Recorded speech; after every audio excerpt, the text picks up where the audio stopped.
Olá, bem-vindos ao História em Casa, e a aula de hoje é a segunda a respeito dos movimentos sociais.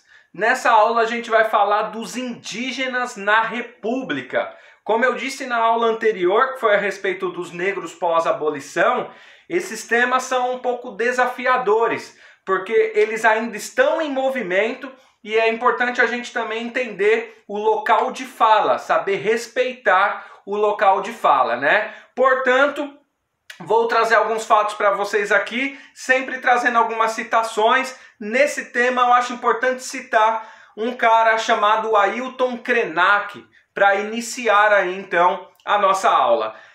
Duas citações dele. Na primeira ele diz assim, ó: como o povo indígena vive de uma maneira que expressa o direito coletivo, ele fica muito exposto a essa violência colonialista que quer devastar tudo. A segunda frase é: quando as pessoas dizem que os índios são atrasados ou que não querem o progresso, estão sendo estúpidas. Não sabem sobre si mesmas e querem ensinar os índios a se organizar, a produzir, a sobreviver. Tudo isso é preconceito, é racismo. Então vamos lá. A gente vai falar então desses movimentos a partir da República Brasileira. Então aí após 15 de novembro de 1889, antes no Império Brasileiro, na colonização brasileira, dentro do Brasil colônia e império, o índio é visto como bom e selvagem, que é o famoso indianismo, né? Que foi abandonada essa ideia dentro da República. A República vai exaltar personagens como Tiradentes e também os bandeirantes. Bandeirantes, como a gente sabe, são pessoas que matavam índio, tinham bandeiras de caça ao índio, por exemplo. Então, paulistas que caçavam índios. Por que esses caras vão ser exaltados na República Brasileira? Porque foram decisivos para a expansão e formação do território brasileiro que nós temos hoje. Então empurraram a linha do Tratado de Tordesilhas e aumentaram o território brasileiro. Então, dentro da perspectiva da República, vão ser considerados heróis, tá certo? Então a língua tupi foi esquecida pelos brancos. Como assim, professor? Já falamos tupi? O branco ele teve que entender o tupi para dialogar com o indígena, tá certo? Mas aí a gente fala da escravidão indígena e tudo mais em aulas anteriores. Aqui a gente vai falar a parte da República, tá certo? Então, o que acontece? Na economia, as fazendas de café vão começar a tomar terra e vida de milhões de indígenas. Hoje em dia isso acontece com o agronegócio, por exemplo, né? A mineração nas terras indígenas. Eu estou falando aqui em 2020. E no final da aula aqui eu vou citar mais uma frase de Ailton Krenak que é bem impactante nesse sentido aí, tá? Então, vamos lá. As fazendas de café ali no início da República Brasileira vão começar a tomar espaço porque dá lucro e o indígena na terra não dá, tá? Alguns homens brasileiros começam a defender o extermínio para a civilização triunfar. Olha que absurdo, é necessário tirar esse pessoal que está atrapalhando o nosso progresso para a nossa civilização crescer como civilização, tá certo? Para outros, é só um problema social que precisa ser resolvido. E dentro dessa bagunça toda, em 1910, o governo vai criar o Serviço de Proteção aos Índios, SPI, Serviço de Proteção aos Índios. A ideia é prestar assistência aos indígenas.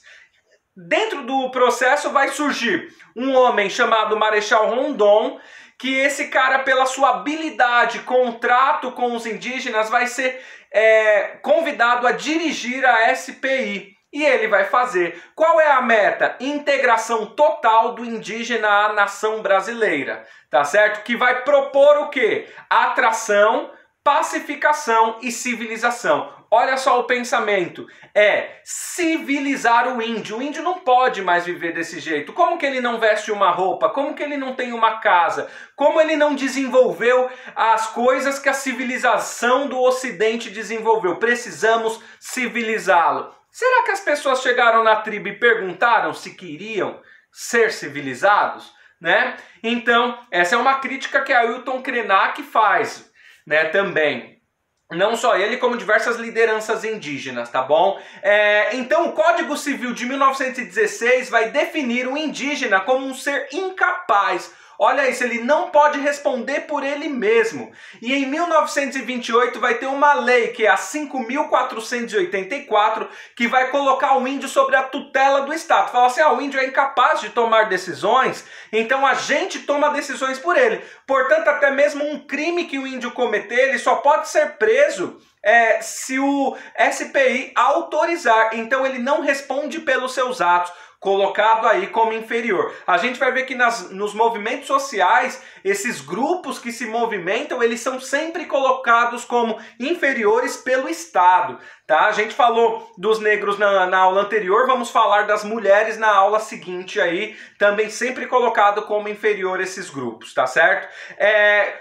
Aí entra a Era Vargas, 1930. Então, entre os anos 30 e anos 40, vai ter uma onda de nacionalismo, e a Constituição de 1934, no artigo 29, diz o seguinte: será respeitada a posse de terras de civícolas, que nelas, entanto, é vedado aliená-las. Né? Então aqui, será respeitada a posse de terras de civícolas, que nelas se achem permanente localizados, sendo-lhes, no entanto, vedado aliená-las. Então, vamos preservar, deixa com eles a terra, mas eles não podem vender. Índio não quer vender terra, tá certo? O índio não é capitalista, tá? Dentro do pensamento deles ali. Tá?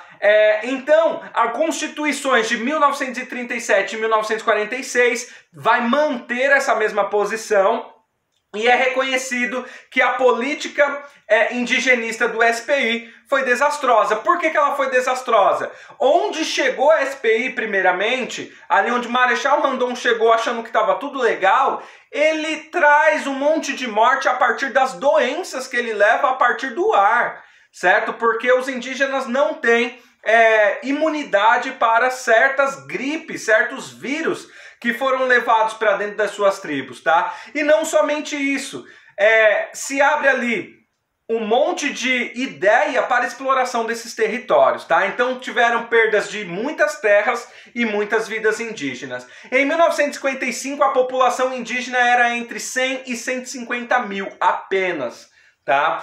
Povos contatados pela SPI foram muito reduzidos, alguns foram até extintos. Então as agressões dos castanheiros e principalmente seringalistas na Amazônia. E aí, para finalizar, mais uma fala de Krenak: resistimos há 520 anos. É uma guerra constante. Nós estamos sendo invadidos agora.